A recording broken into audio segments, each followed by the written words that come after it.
Hello and welcome back to another episode of LMS Cast. I'm joined by a special guest. Her name is Shannon Mattern.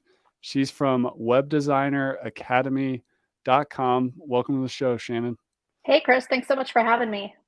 We're really going to geek out today because we're going to go over our very overlapping worlds of building websites for clients, the business of that, and being a coach and trainer yourself. Tell us at a high level, what is Web Designer Academy?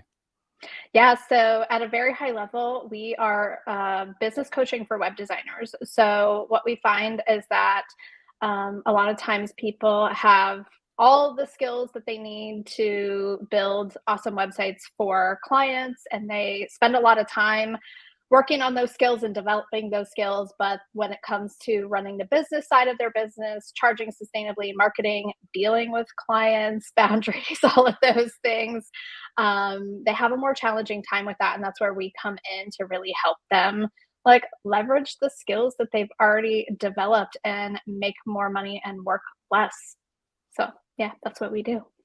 As a course creator, coach, trainer, academy builder, what's inside the box? Like what do they get inside the program? Yeah, so our program is multifaceted. So we have like our core curriculum that we walk people through. And so they're learning things like how to really like understand the value of a website and untie that from their time and the complexity and all of that stuff and really internalize it. They're learning how to package, price, position, what they do and the value of it, how to do consultations, how to make offers, how to follow up, how to get the clients, how to run the project. So that's our like curriculum. They go through that, and then as they're going through that, they have the ability to get coached by us because stuff comes up, right? They have like questions or need to tweak a strategy to themselves, or they have some mindset stuff come up where they're like, oh, there's no way I could possibly ever charge that much for a website or whatever. And then we also like what makes us different, I think, than a lot of other programs is that we actually look at what they're creating. Like when they create their packages, we review it, we give them feedback. We look for where they might be, let's say, holding themselves back a little bit or having some just kind of like underselling themselves. And so we give them feedback so that they can go out there, and then we help them with like when clients act weird and stop cooperating and go crazy and like it all looks great and suddenly the client's like ghosting them and not paying them, and we help them navigate that stuff too. So that's like what's inside the box. And so it's really fun because like the way we have it structured is like there's no, it's not like a cohort where you go through and you have to be a certain time at a certain place. Like it's completely asynchronous. Like you do this at your own pace and we are just there for you every step of the way. So yeah, that's inside the academy. Sounds awesome. Tell us more about coaching, the feedback piece. I'm particularly interested there because, it's one thing to make a course like on Masterclass. It's $15 a month, learn comedy from Steve Martin, but Steve's not going to review your jokes or watch you do that. So like, how do you deliver the feedback / coaching element of it? That's such a good question because like before we added this element back in 2020, it was just a course. And we'd be like, here's our strategy for presenting your offers, and here's all the nuance of that. And then people would go and do it, and they'd be like, this is like, I don't understand why this isn't working. And we realized that everybody learns differently and everybody hears something differently based on like what they're coming in with, right? So the way we do it is we have like a form. It's so simple. We have a form that they have a workbook or whatever, and they just submit a link to that workbook. And our team, every single week, we have like our schedule, right? We're like, if you submit by Monday at midnight, by Thursday at 5 p.m., you will have your feedback. And we use Loom, and we make Loom videos for them. And we just like, we have our criteria of what we're looking for in this, in your offer, in your outreach or whatever. And we give you feedback. And if we think that there's something more that we need to discuss, we'll be like, hey, like, why don't you bring that to a coaching call? But otherwise, here's what you did really well. Here are some opportunities we see for you. And then those videos go into our like our course dashboard, and each student has their own like portal.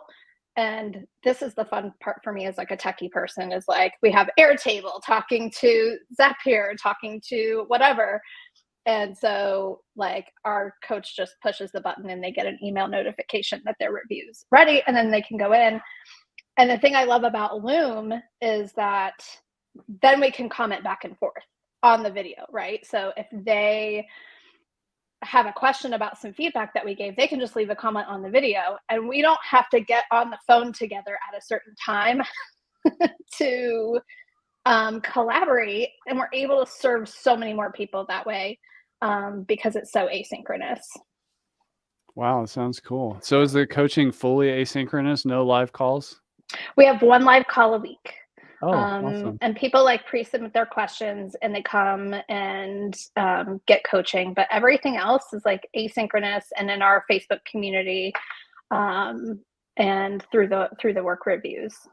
How do you do the live call? Like, is it, you said questions in advance. Do you, is it like a Zoom or what is it?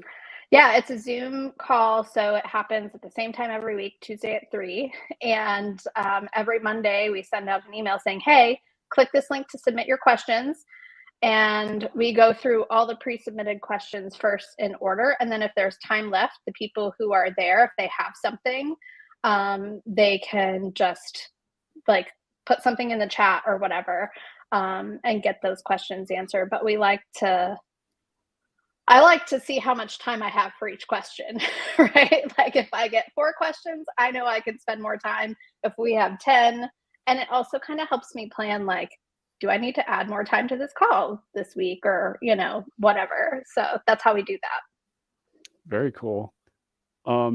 If you had to pick like 1 to 3 primary reasons that somebody's excited, they start a web design freelancer or agency business, and then it fails after like trying for 6 months or a year, what are some of the 1 to 3 top reasons that people kind of get stuck and it doesn't work out that they could have potentially avoided? But yeah, what are the main causes of those businesses failing? Yeah, that's such a good question. I think there's 2 sides of this. There's like the client acquisition side, and then Getting there's clients. the sustainability side, right? Yeah. So I think I think a lot of times we start out, like, especially for me when I was a freelancer, it was not hard to get clients, right? You just tell someone you're a web designer and they're like, oh my gosh, I know someone who needs to talk to you, or they need to talk to you. That was my experience. I didn't know how to charge or anything back then. And so getting clients was easy, but my business wasn't sustainable. And then when I decided to raise my prices and put systems and processes in place to make my business sustainable, I actually had to work a little bit harder to go get the right clients for the type of business that I wanted to run. And so I had to be proactive and put myself out there. And I think that that's one of the places where businesses fail, is like the initial, like, going and meeting people and telling them you're a web designer, telling them how you can help them, talking about what you can do for them, and just putting yourself out there in those situations to get clients, and being patient for those relationships to come to fruition. And then on the flip side, it's truly like you are undercharging and over delivering, and maybe you're trying to outsource to take some stuff off your plate, but you're not making enough money because you're not charging enough. So everything you're making is going right out the door to your subcontractors. And you're just like, oh wait, this is not the freedom that I thought it was going to be. Like, I don't want to do this anymore. I'm out. So I don't know. That's my experience with just my own business. And then most of the people that come to work with us, they have opportunities on either of those sides. What's the first hire that you think somebody who's starting a web design business and they've decided they want to be more than a company of one, who would you recommend as the first hire? I know it depends on the person, but in general, is it a project manager? Is it a developer? Is it a designer? Honestly, like, I assistant? think it does depend on the person Yeah. because, some people could really, really, really benefit from a project manager, right? Like, they could so benefit from someone who's like, "Hey, I want you to interface with the client. I want you to be the one responsible for, like, getting all of their project ready to hand over to me, and I will just knock it out." And I think that could really help some people. Some people love the project management side and want to be the visionary and the solution architect and want someone else to build it for them. And I think in either case, I think it's just like know who you are and what you love to do and what you don't love to do, and where you would feel like excited to wake up and run your business every day. Like, you take on that role and then hire the right person to do the other thing. And I mean, like, even so, like, if you're a developer and you're not a designer and you hate the design part, like, having just a partner that you can work on that. So I really do think it just depends on what you love to do as far as the first hire that you make. This is a big question, but, let's pretend, or let's say we're focused on a niche. Like, a lot of the agencies and freelancers that watch this are focused in the online learning niche. So they're Yeah. building sites for coaches or course creators or internal training sites for clients, but they have a niche focus. How does somebody with that niche focus get clients? I think that they speak to the solutions and the opportunities that can happen when the person in that niche comes to work with them, right? So it's not just like, oh, I'm selling the service of building you an online course platform. It's we are going to work together to, like, come up with the best strategy for you and your clients and create an outcome that's going to, like, support your business, make it easier for you to run your business, make it like we're going to take your clients and their, this client journey and the results into consideration. Like, I think you have to go outside of, like, the deliverable and into, like, the results that the deliverable creates for your client, and really speak to that stuff, not only in, like, how you'll work together during the project, but then what's possible for them afterwards. And when you can do that, you can have, like, so many people in the same niche and never run out of clients because you're calling in the people that want that thing, not just, oh, I need an online course. There are a bajillion choices out there.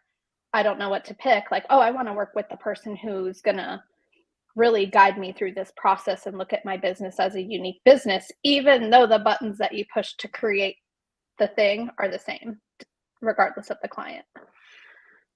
Tell us about recurring revenue. Let's say if we're a learning in the learning niche, and I mean, there's like maintenance plans and care plans, but how do we get, uh, have a less of a feast or famine cycle, and our agency just kind of grows spherically because we have a good recurring revenue model? Yeah, I mean, I think retainer packages, maintenance plans, all of that, like, why not have those? I think they're important for your clients, but, like, how can you be a consultant, right? Like, you know a lot of things about the industry that you work in, even if you're not a course creator yourself, right? Like, so if you're implementing these things for your clients, like, you understand best practices, you understand certain things. Like, why couldn't you create some sort of recurring revenue model around just your smart brain and your ideas, like your consulting, coaching, all of those things. So I think that there's so many opportunities for us beyond providing the service to sell our ideas, and package those up in whatever way feels good to you, and share those with our client base, or share those with people who maybe aren't ready to work with you one on one, but who want to have the outcome of what you do. So before I started our Web Designer Academy, and while I was freelancing, I was like, man, these clients are a pain. Like, I don't want to work with them. This was because I didn't have, like, processes and boundaries and like the confidence to say that's going to cost more. But what came out of that was I decided to like create a training teaching people how to do it themselves. And it was very niche specific. And I built that, and I personally gave that away for free. And I had affiliate like stuff baked into the training, so affiliate links, and I made you know, $5,000 a month off of affiliate commissions from that training and recurring revenue. But why can't you teach what you know? The people who don't want to do it themselves don't want to do it themselves, and no amount of you showing them how to do it is going to change that. So you can share your process, your strategies, your how you do things, and teach people and sell that too. So it's just, there's so many different ways to monetize your smart brain. Let's talk about relationships. There's often a conflict between web designers and the clients. And on one hand, like there's some web designers are just not proactive, and they do whatever the client says, even if they in their mind think it's the wrong business or design decision or whatever. On the other side, the client really wants to feel like a collaborator. They have the most at stake in a way. And they do have some uniqueness to them. Not everything is cookie cutter. So how do we you mentioned I think your words were confidence and some other words in there, respect or something, but how do we build a strong partner relationship with our clients where everybody wins, healthy boundaries and all that stuff? I think it's so important to establish the relationship or the relationship dynamics from like the moment that they interact with you, and it can be as simple as, you're not just going to be available to them whenever they want you to be available to get a consultation. They're picking a time on your calendar, like things like that, where you're establishing like, hey, here's how this relationship is going to go. And I think it's important, one of the concepts that we teach in our program is like, when there is a situation where you're like, hey, like I don't agree with this design decision that you're making, or whatever the case may be, how can you just give them some education, and then give them some options and let them choose, because ultimately it is their site, like it is their business. They get to make the decisions that they want to make for their business. But that doesn't mean that you can't just say, hey, I understand that you want to do X, Y, and Z. Here are some potential issues that I see for that. Here's an alternative. If you really want to move forward with this, I can absolutely do that. But here are some of the challenges that you might run into later. So here's what I'm thinking. How would you like to move forward? And I think that in that way, you get to really,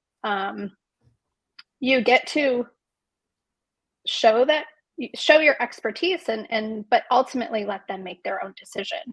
And then you can't, if you're letting them know here are some potential consequences, then you get to like almost kind of like release yourself from the burden of the thing. Like even when at the end of a project, you offer someone a maintenance plan and they say no, and then 1 month later they're like, help, I need this. And you're like, I'd love to help you with that. Here's a link to get on my calendar, and here's how much it costs to book my time to do that. It's like, I gave you the choice. You made your choice. You're an adult. I'm an adult. We get to move forward how this is going to go. Good stuff. You mentioned maintenance plan again. What's in the perfect maintenance plan? Boundaries. Okay. The more you pay me, the more responsive I'll be. The less you pay me, the less responsive I'll be. I think that that's truly establishing the expectations for response times and turnaround times, and what's included, and more importantly, what's not included, is like the way that you're not going to dread opening up your inbox and being like, everything's on fire, I'm out. Like, it's really going to be, I'm giving you an empowered choice to choose at what level of service you want from me. If you don't choose this level of service, then when you email me that something's on fire, I'm not going to provide you that level of service. And so I think that that's so important, for us to be able to like have that sustainability side of our business.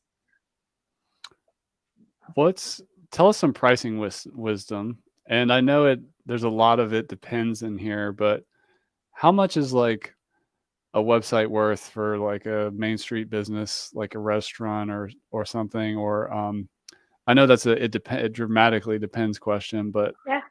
what are some ways to think about pricing that people may not have thought of or hurting themselves? And just to add, myself included, almost every web designer I know undercharges, especially in the beginning.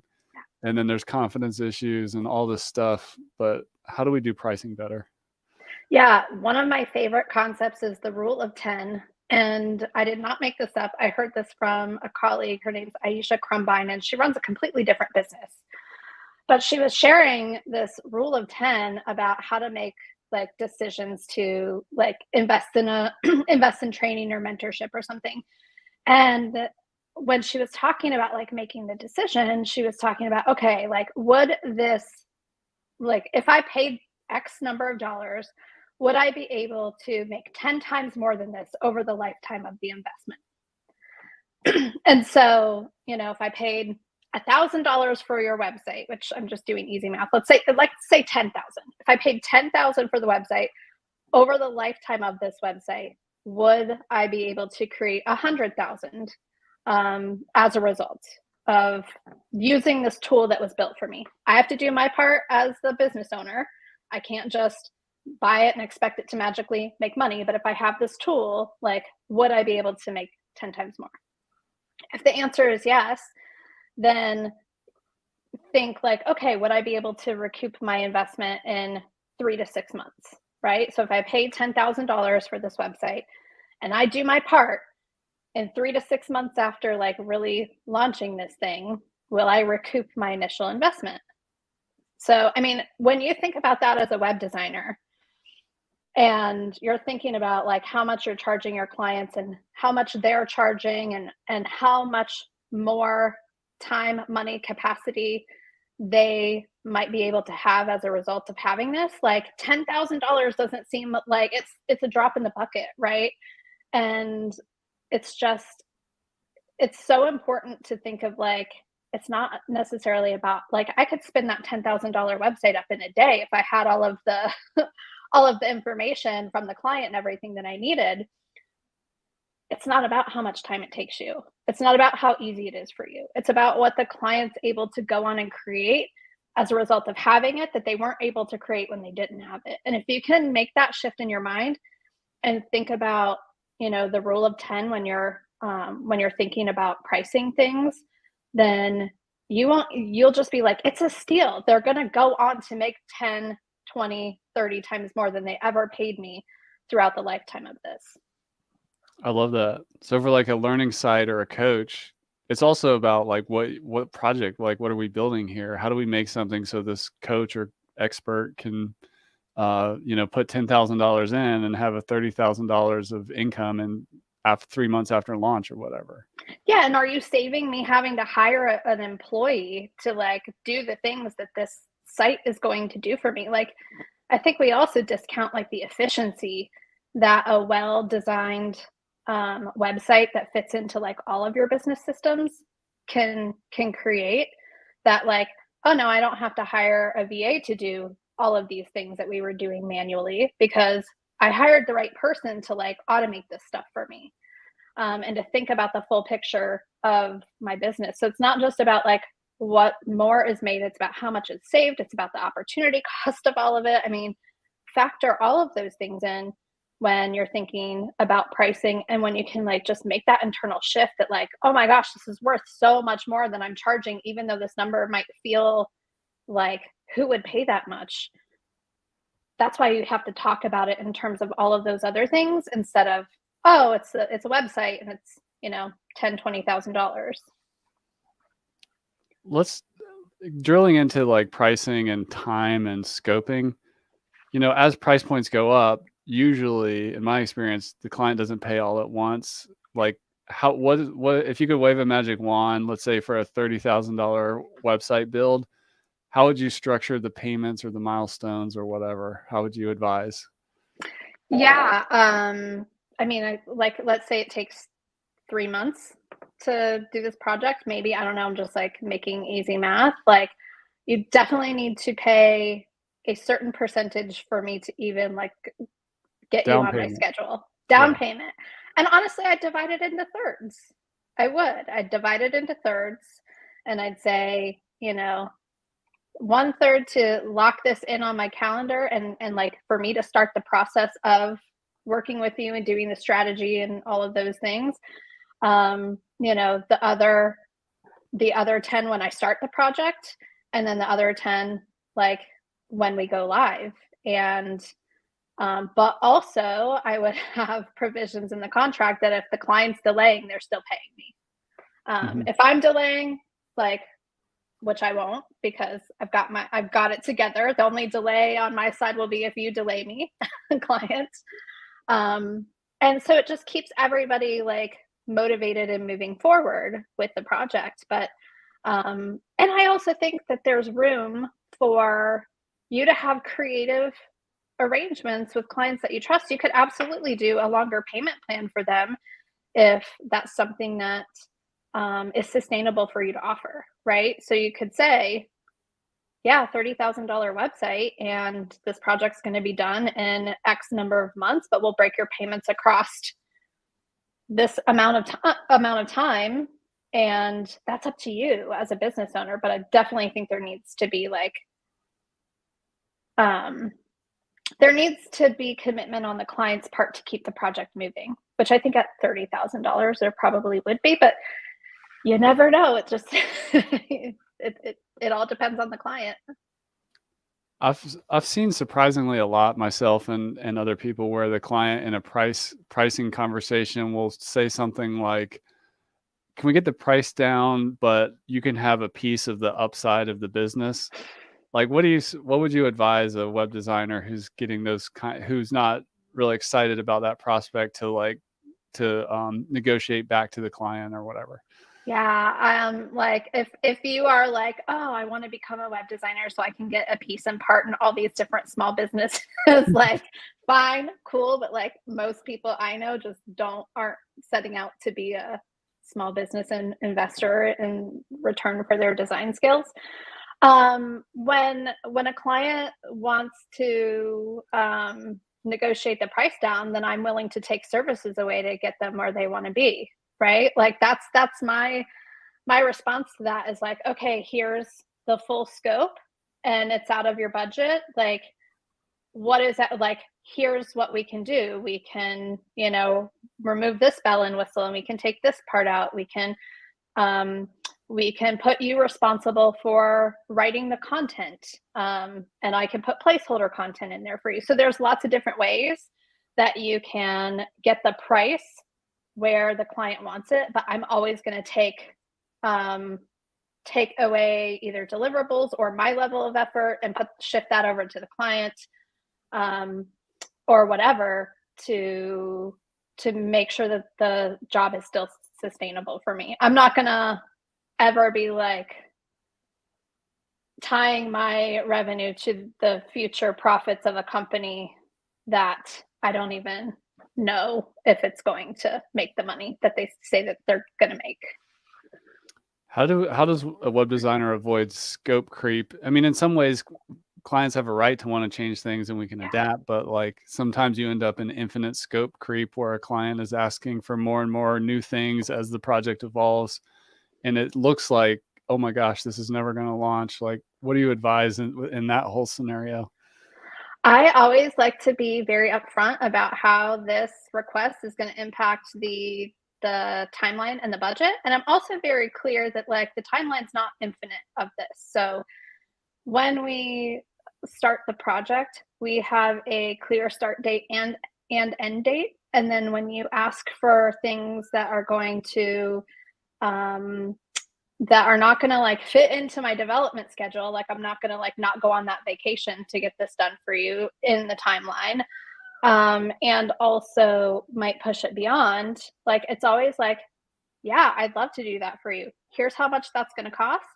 And here's when that can be done in terms of the scope of the project. Would you like me to move forward with it? And it's just a very like straightforward, matter of fact statement instead of like just assume that they know it and tell them that and then let them decide instead of being like, oh, they asked for it, I have to do it like within this whole project.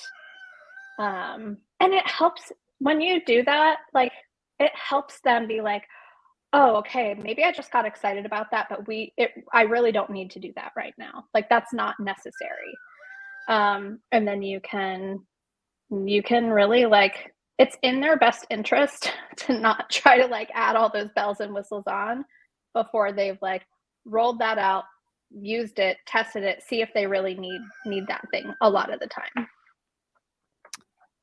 I'm trying to get as much value out of you as possible. Ask me all the questions. Another big challenge is gathering content from the client.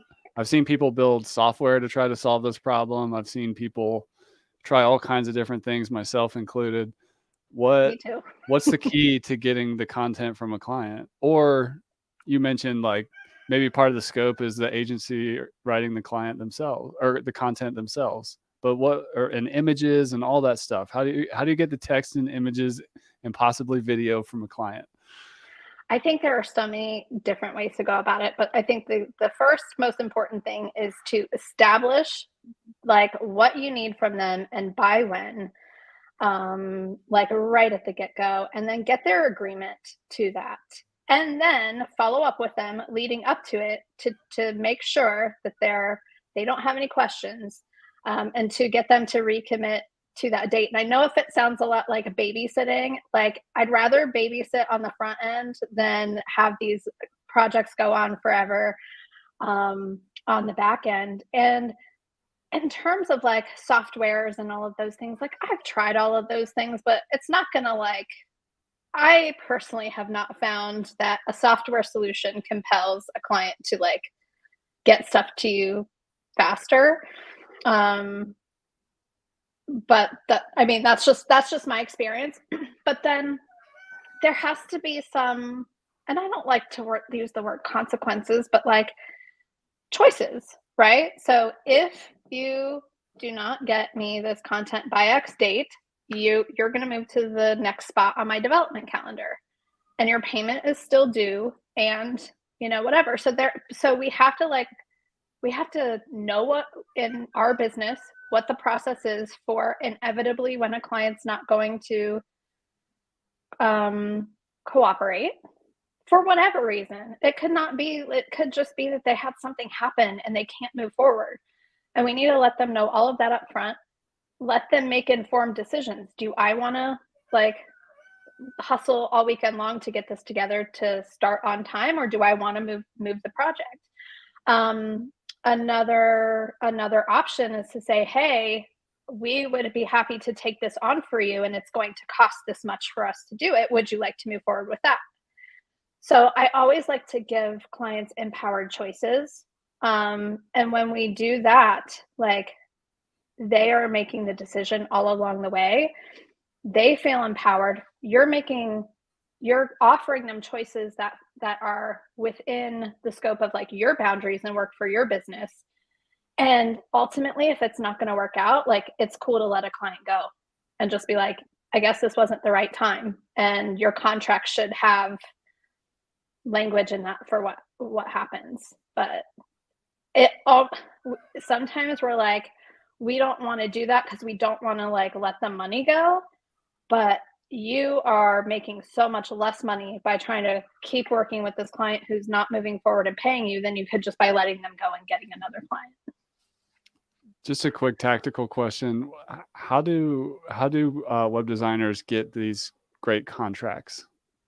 Like what do you advise so they have really strong scope of work or relationship terms laid out? Yeah, there are so many like contract templates out there that you can buy from like law firms that serve online business owners.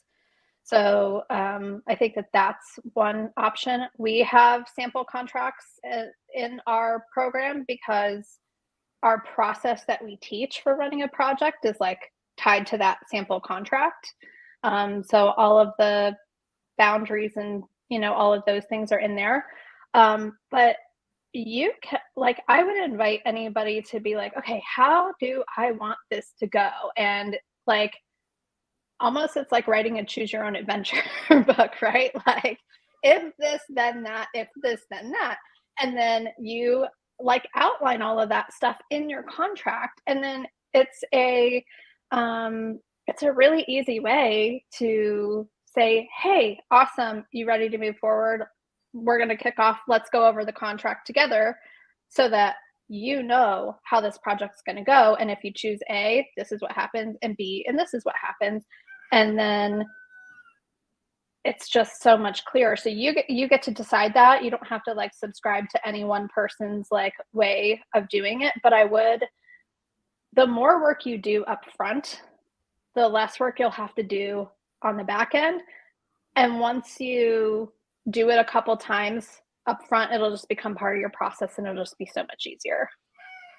That's awesome. What would you say about the personality, like some patterns, themes you've seen with being a web designer yourself and serving so many web designers?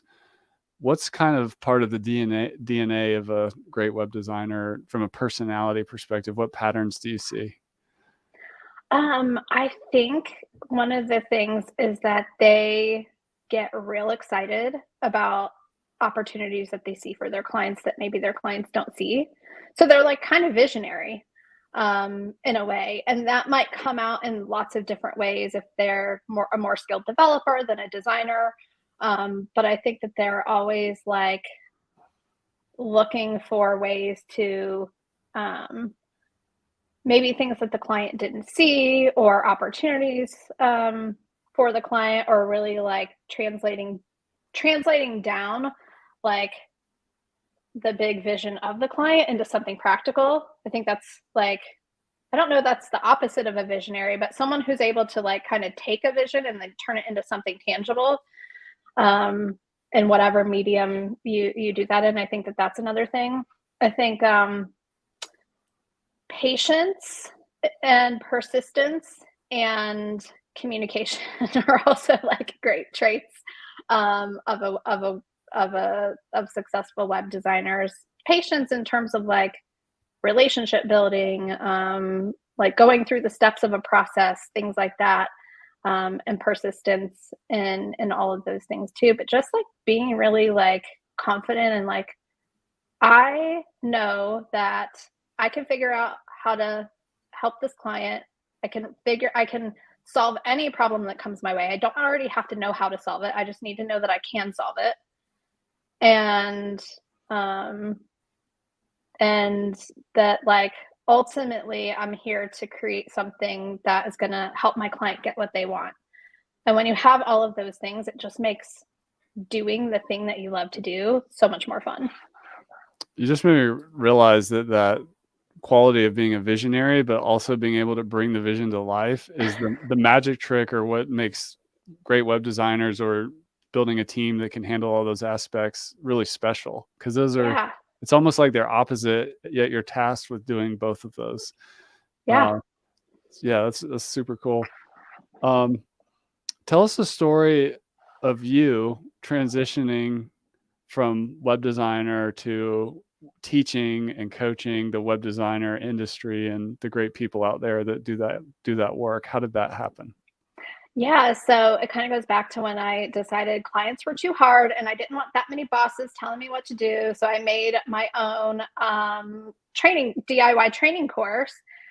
And then I had people sign up for that course who would reach out to me and be like, it's really cool that you're showing me how to do this all myself. I don't really want to do it. Will you do it for me? And I'm like, absolutely not. Like, I can't deal with clients. I still had a day job at that time.